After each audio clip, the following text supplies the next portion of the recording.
Le soleil se couchait sur les collines arides d'Andalousie comme une plaie ouverte, et je sentis le cœur de Louise s'emballer contre ma poitrine avant même qu'elle ne murmure ces mots fatidiques. Léa, il sait tout. Mon père. Il nous a vus. Sa voix se brisa comme du verre sous mes doigts, et dans cet instant suspendu, je compris que notre secret, tissé de baisers volés et de nuits confondues dans la poussière des travaux, allait nous consumer vives. Je m'appelais Léa, et j'avais fui Paris un an plus tôt, chassée par un amour qui s'était mué en poison. À 28 ans, j'errais en quête de lumière, et c'est à Séville que j'avais croisé Louise, cette architecte française exilée en Espagne pour rénover la vieille maison familiale de son père. Elle avait 32 ans, des yeux verts qui perçaient l'âme comme des lames de printemps, et un sourire qui promettait des jardins secrets. Quand elle m'avait demandé de l'aide pour les travaux, juste pour les murs, Léa, rien de plus, j'avais ri, ignorant que ces murs porteraient nos murmures les plus intimes.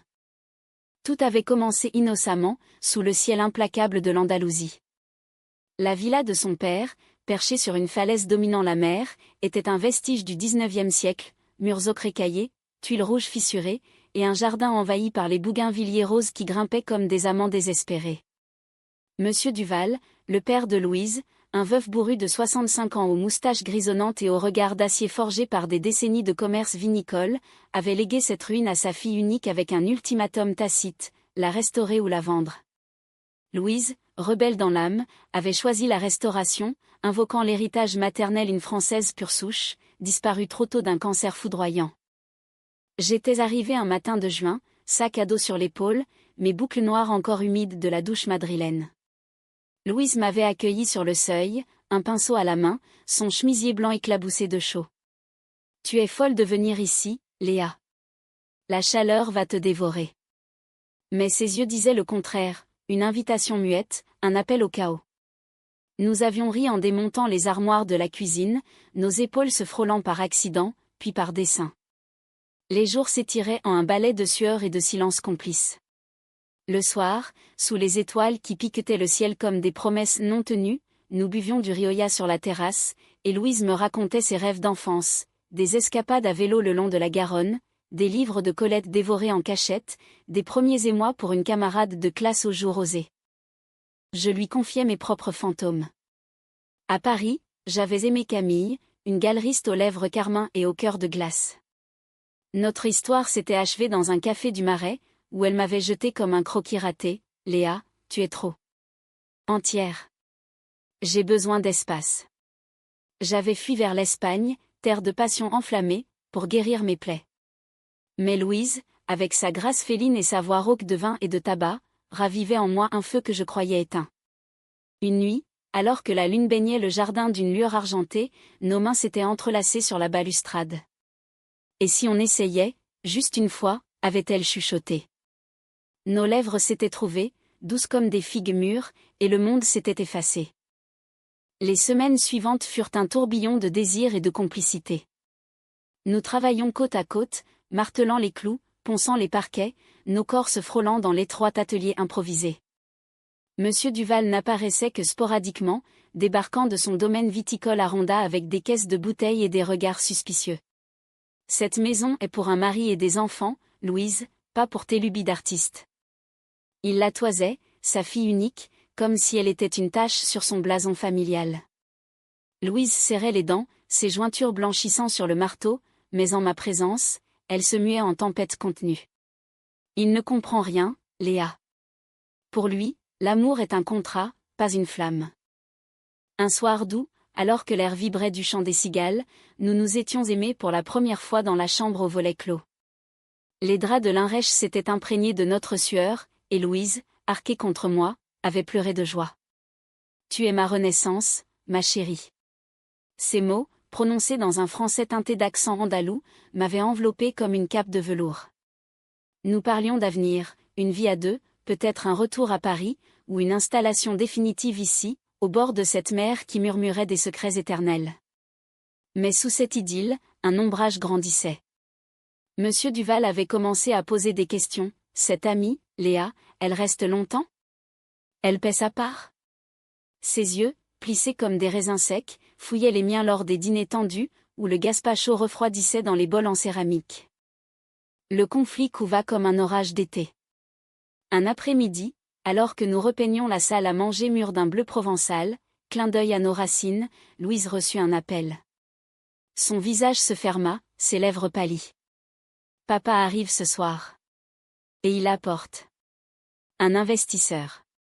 Pour la maison. Je posai mon rouleau, le cœur cognant.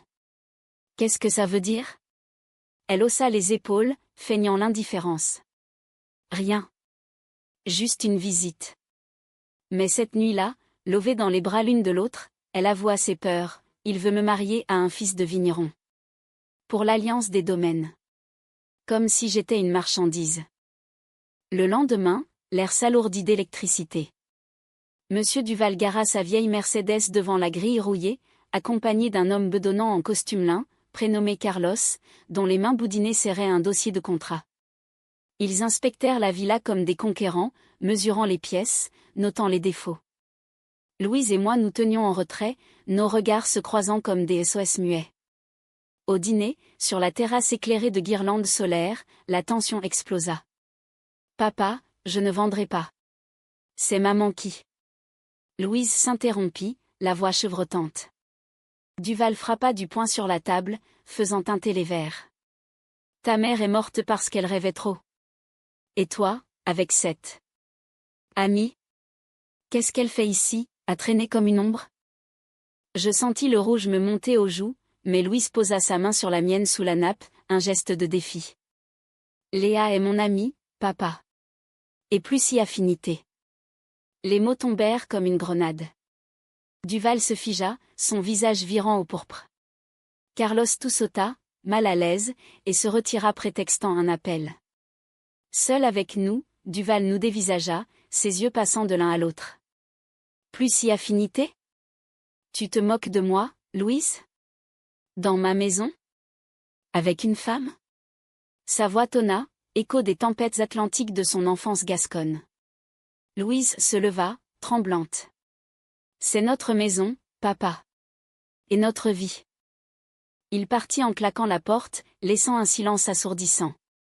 Nous nous embrassâmes alors, fiévreusement, comme pour sceller notre pacte contre le monde. Mais le doute s'insinua en moi, et s'il revenait? Et si son argent, son influence, nous séparaient? Les jours suivants furent un mélange de ferveur et d'angoisse. Nous avancions dans les travaux, la cuisine rutilait désormais, avec ses carreaux azuléjo importés de Grenade, mais les nuits étaient hantées par des cauchemars où Duval nous traînait devant un tribunal imaginaire. Puis vint la trahison, sournoise comme un serpent dans les herbes sèches. Un matin pluvieux rare en Andalousie, je surpris une conversation au téléphone. Louise, dans le salon à moitié restauré, murmurait « Oui, papa, je sais. Carlos est gentil, et l'alliance. Non, Léa ne doit pas savoir. C'est pour son bien. » Mon sang se glaça. Je reculai dans l'ombre du couloir, le cœur en lambeaux. Était-ce un mensonge pour apaiser Duval? Ou pire, un calcul froid? Le soir, je la confrontai, les larmes aux yeux. Tu vas me quitter pour lui? Pour de l'argent? Elle blêmit, puis éclata en sanglots. Non, Léa. C'est pour te protéger. Il menace de tout révéler à ma famille à Bordeaux, de me déshériter. J'ai dit oui à un dîner, juste pour gagner du temps.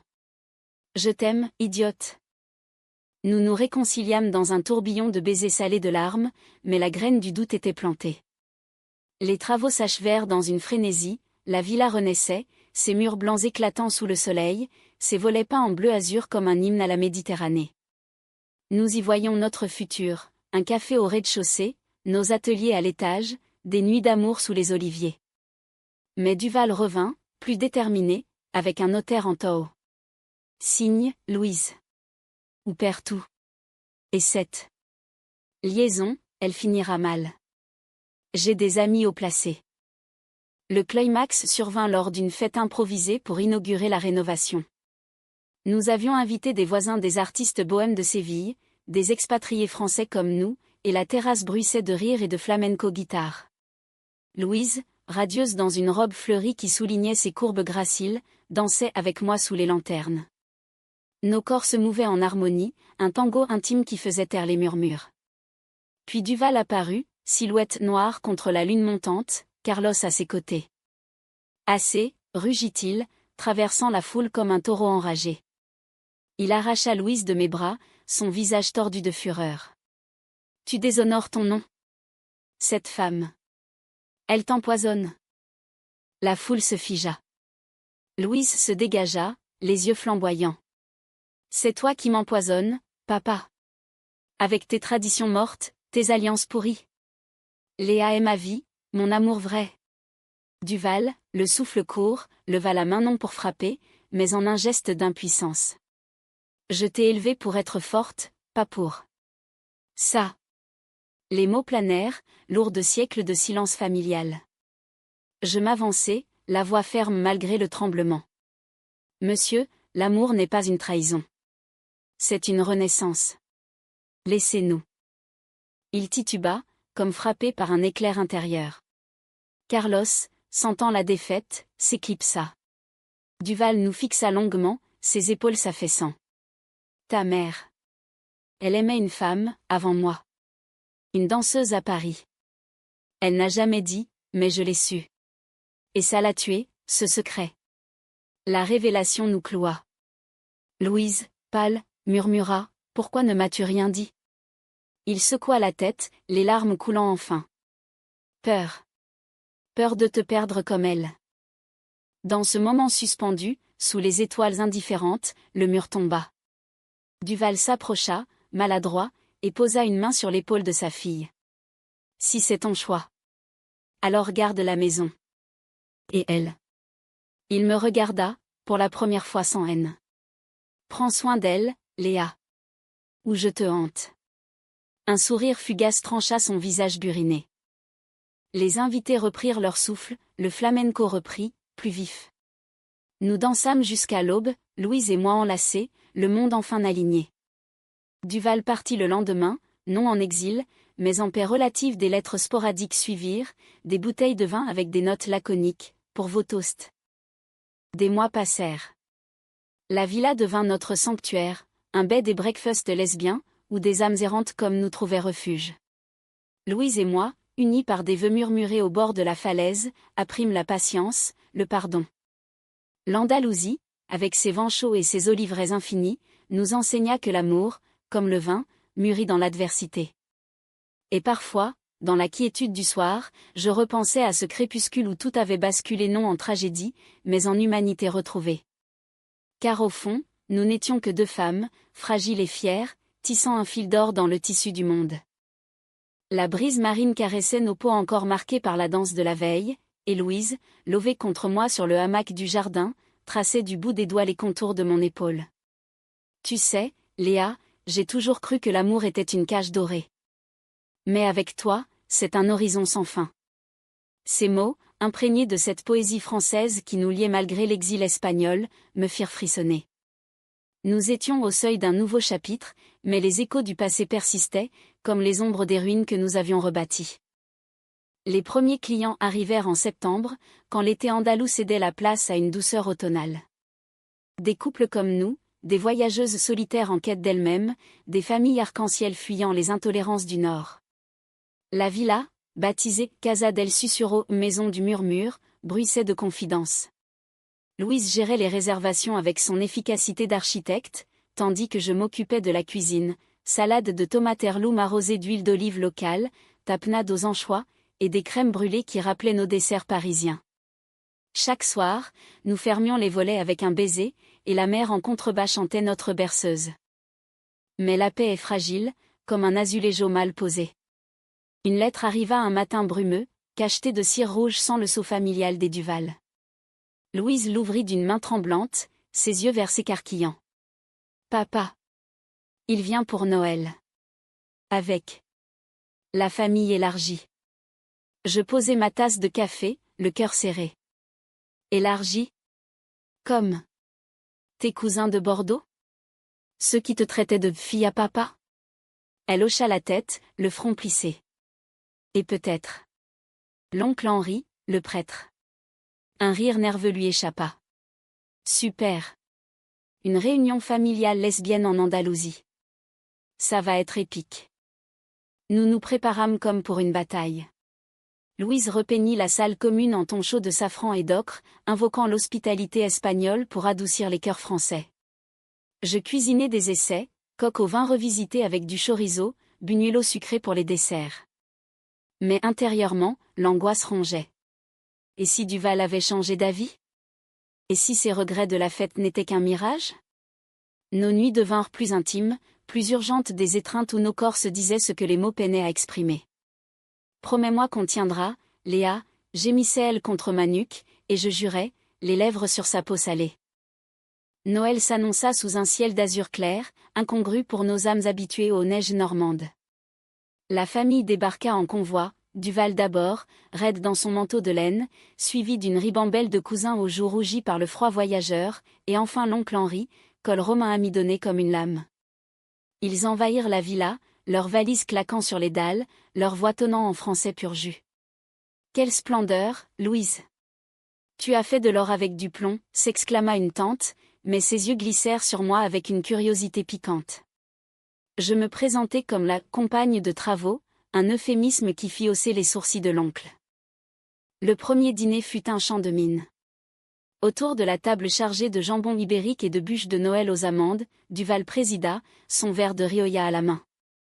À la famille, porta-t-il, mais son regard accrocha le mien, chargé d'un défi muet. Louise, à mes côtés, serra ma cuisse sous la nappe un ancrage. Les conversations dérivèrent, les vignes gelées à Bordeaux, les scandales parisiens, puis inévitablement, l'amour. La tante, une veuve pimpante nommée Martine, posa la question fatidique, « Et toi, Louise, ce charmant projet avec Léa? C'est professionnel ?» Le silence tomba comme une guillotine. Louise inspira profondément, sa main cherchant la mienne sur la table. « Non, Martine. C'est personnel. Léa est ma partenaire. Mon amour. Un hoquet collectif. » L'oncle Henri toussa dans son napkin, Duval vida son verre d'un trait. Puis, miracle, la tante rit un rire perlé, libérateur. « Eh bien. Dans ce cas, à votre santé, les filles. L'amour est rare, saisissez-le. » Les cousins, plus jeunes, hochèrent la tête, leur smartphone déjà sorti pour des selfies wok. Seul Henri resta figé, murmurant une prière inaudible. La nuit, dans notre chambre au mur encore imprégné d'odeurs de peinture fraîche, Louise s'effondra en larmes. J'ai eu si peur. Et si tu n'avais pas été là? Je la berçai, nos corps entrelacés comme des vignes. Je suis là. Toujours. Au matin, une surprise, Duval m'attendait dans la cuisine, une tasse de café fumante à la main. Léa. J'ai été un idiot. Ta mère, Louise, elle aurait aimé ça. Cette force en toi. Il me tendit une petite boîte, un collier d'argent, orné d'un pendentif en forme de clé. La clé de la cave familiale. Pour vos vins futurs. Ses yeux, humides, disaient ce que sa fierté gasconne taisait, pardon. Pourtant, le destin, ce farceur cruel, réservait un dernier coup. Au jour de l'an, alors que la famille s'apprêtait à partir, un appel de Paris brisa l'euphorie. Camille, mon ex, au bout du fil, voix éraillée par les larmes, « Léa, je suis malade. Cancer. J'ai besoin de toi. » Le monde vacilla. Louise, entendant, pâlit. « Va, ma chérie. C'est ton passé, mais c'est toi. » Le conflit intérieur me déchira, loyauté envers Camille, qui m'avait brisé, ou envers Louise, ma renaissance? Je partis pour Paris, laissant la villa enneigée d'un silence ouaté, neige rare en Andalousie, symbole de pureté fragile. Les semaines à Paris furent un purgatoire. Camille, amaigrie dans son lit d'hôpital, me confia ses regrets, « J'ai fui ton amour parce que j'avais peur du mien. » Pour un homme, Léa. Et maintenant?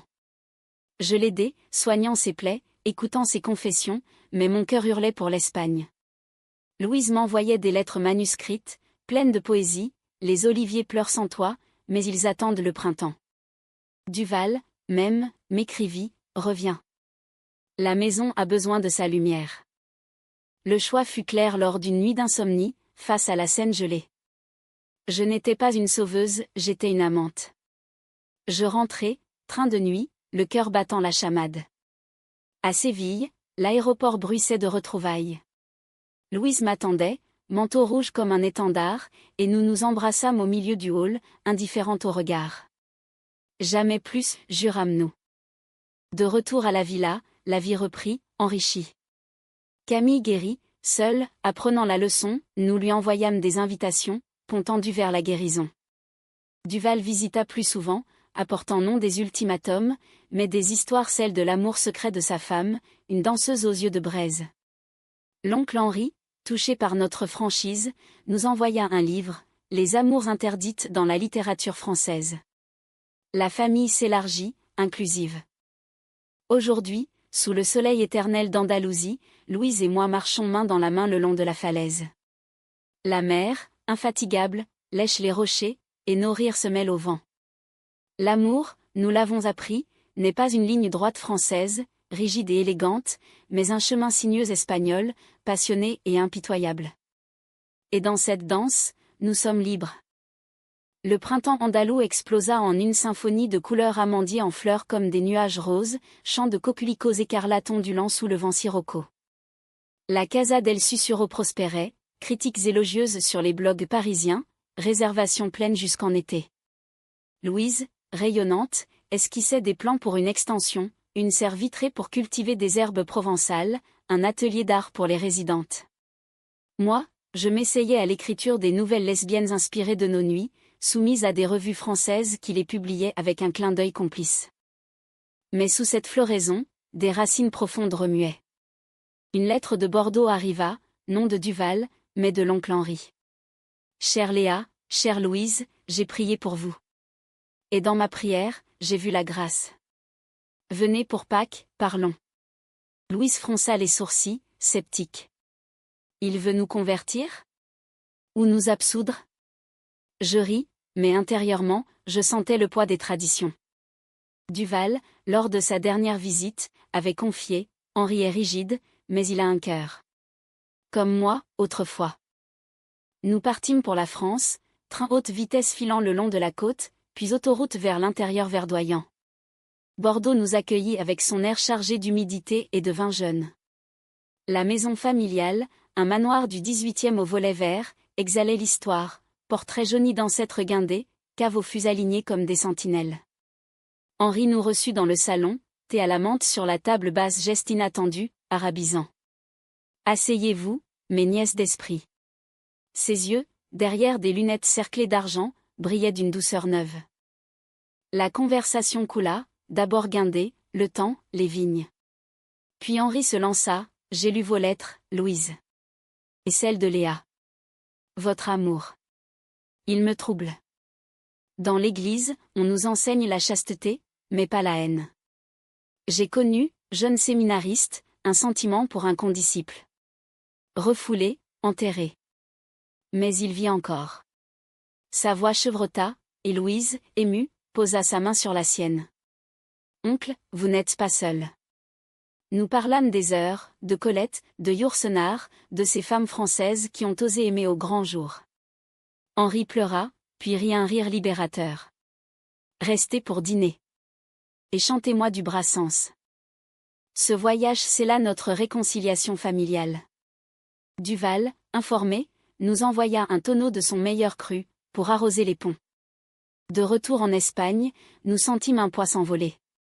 La vie s'écoula en un rythme langoureux, matin paresseux avec café et croissants importés, après-midi de travaux créatifs, soirée où la guitare de Louise accompagnait mes lectures. Notre amour s'approfondit, passant du feu adolescent à une braise constante, des regards qui disaient tout, des caresses qui soignaient les cicatrices invisibles. Pourtant, l'adversité revint sous une forme inattendue, financière. La saison touristique chuta, rumeur de récession en Europe, voyageurs frileux. Les factures s'accumulaient, et Louise, pragmatique, proposa de vendre des parts de la maison. Juste un peu, pour respirer. Mais l'idée me rongeait, cette villa, symbole de notre combat, diluée. Une nuit, je me réveillai en sueur, rêvant de Camille non comme amante, mais comme spectre accusateur, tu fuis encore? Au matin, je confiai à Louise, et si on lançait un festival? Un événement lesbien, inspiré de la culture française en exil. Lecture, danse, vin. Elle s'illumina.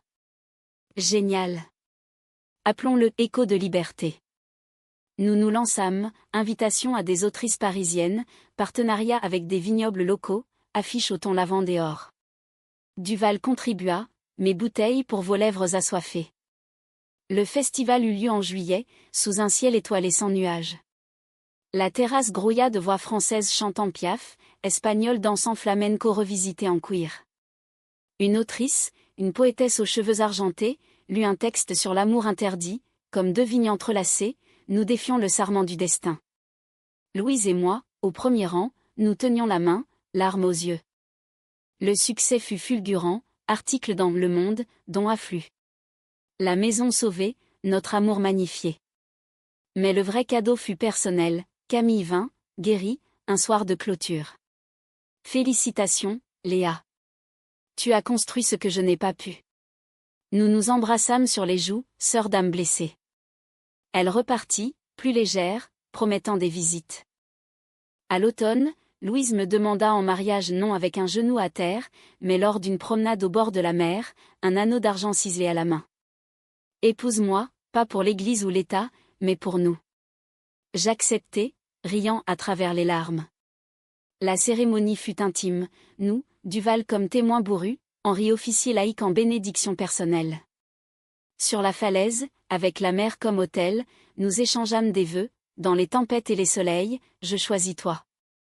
La vie, désormais, est un tapestry humain, imperfection et beauté entrelacées. Duval, adouci par l'âge, nous rend visite avec des petits-enfants adoptifs nièces de cœur d'autres résidentes. Henri écrit un pamphlet discret sur l'amour inclusif dans le catholicisme. Et nous, Louise et moi, dans notre havre andalou, apprenons chaque jour la tendresse. Car l'amour lesbien, dans sa essence française dramatique, sensuelle, résiliente, n'est pas une rébellion, mais une affirmation. Nous existons, nous aimons, nous perdurons. L'hiver revint, doux en Andalousie, avec des pluies fines qui lavaient les terrasses et faisaient briller les tuiles comme des écailles de sirène. La Casa del Susurro, désormais un phare pour les âmes queer d'Europe, accueillait des retraites, ateliers d'écriture où des femmes partageaient leur silence, sessions de yoga au lever du soleil avec vue sur la mer. Louise, épanouie dans son rôle de maîtresse de maison, dessinait des plans pour une bibliothèque dédiée à la littérature lesbienne de Sappho traduite en français ancien à des mangas japonais contemporains. Moi, j'écrivais notre histoire, fragment publié dans une revue underground parisienne, intitulée Murs et murmures. Duval nous surprit un matin de février, arrivant sans prévenir, une caisse de livres sous le bras des éditions rares de George Sand, offerte par Henri. Pour votre sanctuaire, grommela-t-il, mais ses yeux pétillaient. Nous déjeunâmes ensemble, paella aux fruits de mer, vin de Ronda, et pour la première fois, il parla de sa femme. Élise. Elle dansait comme un feu follet. Et cette amie, la danseuse, c'était sa muse. Elle se voyait en secret, à Montmartre. J'ai feint l'ignorance, par amour pour elle. Mais ça m'a rongé. Louise posa sa fourchette, émue. Et maintenant? Il haussa les épaules. Maintenant, je bois à votre santé. Et je vis. Ces confidences tissèrent des liens plus profonds. Duval resta une semaine, aidant aux menus travaux clouant une étagère bancale, taillant les bougainvilliers. Il nous observait, Louise et moi, avec une tendresse bourrue, nos rires dans la cuisine, nos promenades main dans la main. Une nuit, autour du feu de cheminée luxe rare en Espagne, il avoua, j'ai été un père de pierre. Mais vous m'avez sculpté. Merci, Léa. Ces mots, simples, valurent tous les diamants. Le printemps apporta une joie inattendue, une grossesse. Non la nôtre, mais celle d'une résidente, une artiste belge portant l'enfant d'une donneuse anonyme. Nous devînmes tantes d'adoption, berçant le bébé sous les oliviers, imaginant un futur élargi. Louise, rêveuse, murmura, « Et si on ?» Je souris, caressant son ventre imaginaire. Un jour. Avec adoption, ou ce que le destin tisse. Mais la vie, fidèle à son drame français, réservait une ultime épreuve. Henri, lors d'une visite, s'effondra crise cardiaque, fulgurante. Nous volâmes à Bordeaux, atterrissant dans un tourbillon de deuil. L'enterrement, dans la cathédrale gothique, fut poignant, orgue grondant, vitraux filtrant une lumière arc-en-ciel. Henri avait laissé une lettre, à Louise et Léa, mes phares. Priez pour moi, non en supplication, mais en célébration. L'amour est divin. Duval, voûté par la perte, nous serra dans ses bras étreintes d'ours, imprégnés d'un sel de larmes. De retour en Espagne, le deuil se mua en hommage. Nous créâmes un fonds au nom d'Henri, bourse pour jeunes queers explorant la foi inclusive.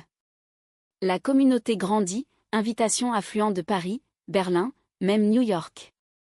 Notre amour, jadis secret, devint légende non héroïque, mais humaine, tissée de failles et de guérisons.